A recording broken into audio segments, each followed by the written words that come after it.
ela, a Constituição, revela que não será admitida qualquer censura, mas nós tivemos aí alguns atos discrepando da lei das leis, né, em que se determinou a censura, inclusive de veículos de comunicação. Isso é Sim. muito ruim. Não interessa à sociedade uma imprensa intimidada. Interessa, sim, uma imprensa que atue com desprendimento, revelando o que ocorre no dia a dia, principalmente na administração pública. Mas também não é isso que a gente está vendo. A imprensa não tem.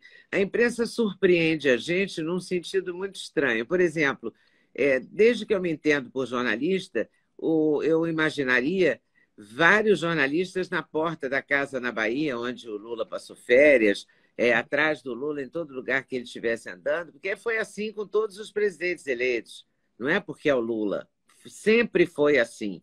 E a imprensa não, a imprensa ficou muda durante todos os dias que o Lula se recolheu. Então a imprensa também não cumpre o seu papel mais, né? Ou pelo menos entende o seu papel de uma maneira diferente, vamos chamar assim. Ela acaba realmente fustigando. E o homem público, ele é um livro aberto. Ele não tem a mesma privacidade do cidadão comum e precisa compreender isso, né? Então a imprensa acompanha e acompanha para comunicar em si, informar em si aos cidadãos em geral. Essa que deve ser a compreensão, a compreensão quanto ao papel fundamental também da imprensa. Mas se é uma imprensa que fez um consórcio, né, um pacto de noticiar, às vezes a notícia é igualzinha num veículo para o outro, o que era impensável antigamente. Antigamente todo mundo queria um furo, ninguém queria dar notícia igual ao outro, né? E agora, milagrosamente, as pessoas querem dar notícia igual ao outro, né? Um grande jornal de São Paulo dá a mesma manchete que o grande jornal do Rio. É muito estranho também isso. E essa censura à Jovem Pan, censura ao Brasil Paralelo, quer dizer, censurar um documentário que nem foi visto. Pois é algo que nós não compreendemos. Nós não pensaríamos vivenciar agora, em pleno regime democrático, em plena república. Isso é incompreensível. Não se tem como, a priori, né, atuar visando, como eu disse, inibir a imprensa. Posteriormente, sim, se houver um extravasamento do razoável, alcançando a honra da pessoa, aí se busca responsabilizar a imprensa. Fora isso, não. Fora isso, a meu ver, é retrocesso. E todos nós, homens de bens, devemos estar preocupados com isso e devemos escancarar essa mazela, que é uma mazela nacional. O... Além disso, nós tivemos deputados, agora tivemos deputados recém-eleitos com grande número de números expressivos, como Nicolas Ferreira, mais de 1,5 milhão, outros deputados que foram, a Carla Zambelli foi a mais votada aqui em São Paulo, que tiveram as suas redes censuradas também. E tivemos deputado preso, e, embora seja crime de opinião, e o crime de opinião não conste ou consta na nossa Constituição.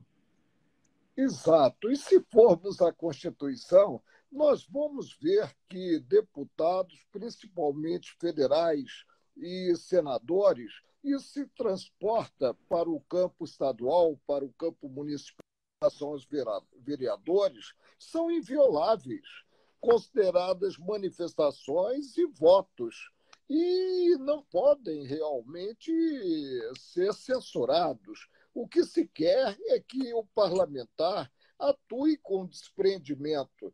E para atuar com desprendimento, ele só responde por crime de decoro junto à própria casa. Essa é que precisa ser a compreensão.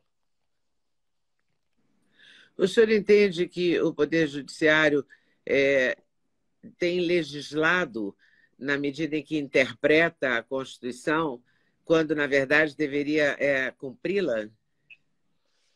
Há uma tendência, quando se detém o poder, se tende a exorbitar. Isso não é bom, principalmente partindo do judiciário. O que nós temos? O legislativo legisla, normatiza, edita regras, edita leis, edita emendas constitucionais. O executivo executa essas normas. E o judiciário deve se reservar, aí sim, a apreciação dos conflitos de interesse. Não cabe ao judiciário substituir-se ao legislador, não cabe ao judiciário substituir-se ao executivo. A Constituição quer os poderes, como eu disse, harmônicos e independentes, cada qual atuando na sua seara. Isso é muito importante. Com isso é que nós avançamos, e avançamos visando dias melhores. Tá difícil de acreditar em dias melhores. Hoje mesmo eu vi uma foto em que uma declaração do ministro, de um dos ministros do Supremo, pedindo ao presidente eleito Luiz Inácio Lula da Silva que faça uma PEC, um documento, um decreto, seja lá o que for, que nome tenha, para regular a mídia. Quer dizer, essa regulação da mídia virou uma obsessão para o Mas Supremo por e quê? para os poderes. A mídia, ela elogia e critica. A crítica produtiva, a crítica que tem uma base qualquer, essa deve ser acolhida e deve ser compreendida principalmente pelos homens públicos. Eu não creio que caminhemos, considerada a Constituição Federal em vigor, para uma medida que limite a atuação da mídia. Você tem a limitação nos países autoritários, ditatoriais, mas não nos países democráticos. Nós, cidadãos, nos interessamos por uma imprensa livre, uma imprensa que atue sem peia, uma imprensa que atue com espontaneidade e que busque, tanto quanto possível, a verdade. E aí a notícia falsa deve ser suplantada pela notícia verdadeira. Naturalmente, né? Naturalmente, claro, considerado o que normalmente ocorre. Mas, como você disse no início da nossa conversa, nós vivenciamos tempos estranhos, mas devemos todos, homens de bem, estar alertas quanto ao que vem ocorrendo. E aí tentar, de alguma forma, e o papel da imprensa é um papel muito relevante, porque escancara o problema, né? Tentar contornar qualquer tipo de iniciativa que discrepe da liberdade de expressão, da liberdade de comunicação, especialmente da liberdade de comunicação jornalística. Isso é primordial para que continuemos realmente com ares democráticos. Mas será que a gente está ainda vivendo um regime democrático?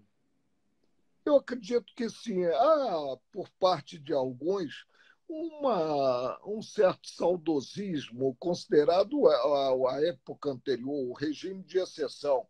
Mas é preciso que se compreenda que o regime é um regime democrático, que a Constituição de 1988, como dizia o doutor Ulisses Guimarães, é uma Constituição cidadã. É uma Constituição que veio para ficar e é uma Constituição que precisa ser mais amada pelos brasileiros.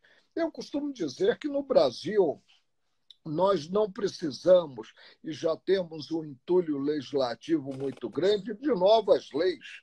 O que nós precisamos é de pessoas que observem as leis existentes, principalmente agentes públicos. Nós temos as leis, só precisamos cumpri-las, né? Exatamente. E realmente nós temos que reconhecer que há um hiato muito grande entre o formal, que é a lei, e a realidade, o que ocorre no dia a dia. Mas vamos evoluir. O... Eu sou um homem otimista por criação, pela educação que eu tive em casa e eu ainda espero vivenciar dias melhores do que os atuais. O ministro Marco Aurélio, o Ministério da Defesa divulgou ontem um relatório. O relatório deixa, por um lado, deixou muita gente decepcionada, porque muita gente esperava que eles fossem mais incisivos e tal, mas, ao mesmo tempo, eles declararam que não tiveram acesso ao código-fonte. Enfim, eu vi um jornalista, um comentarista, dizer que é como se você dá licença para alguém vistoriar o seu restaurante, mas não pode entrar na cozinha, que eu achei uma expressão bastante clara para definir o que aconteceu. Então, eu pergunto para o senhor, esse relatório tem algum peso? Ele sinaliza que a gente precisa mexer nesse sistema eleitoral daqui para frente? Eu não compreendo, primeiro, né, a interferência das Forças Armadas nesse âmbito civil, que é o âmbito eleitoral. Penso que o erro foi inicial quando o ministro-presidente do Tribunal Superior Eleitoral, Luiz Roberto Barroso, convidou um militar para participar de comissões visando estabelecer instruções no âmbito eleitoral. Começou errado aí. Gostou do corte que você acabou de ver? Vale a pena conferir com certeza, né? Então vai conferir muitos outros cortes no canal de cortes Leda Nagli. É claro que a entrevista completa você vai conferir no YouTube Leda Nagli, canal Leda Nagli do YouTube, você não pode perder de jeito nenhum. Valeu, tô te esperando, hein? Vem nessa!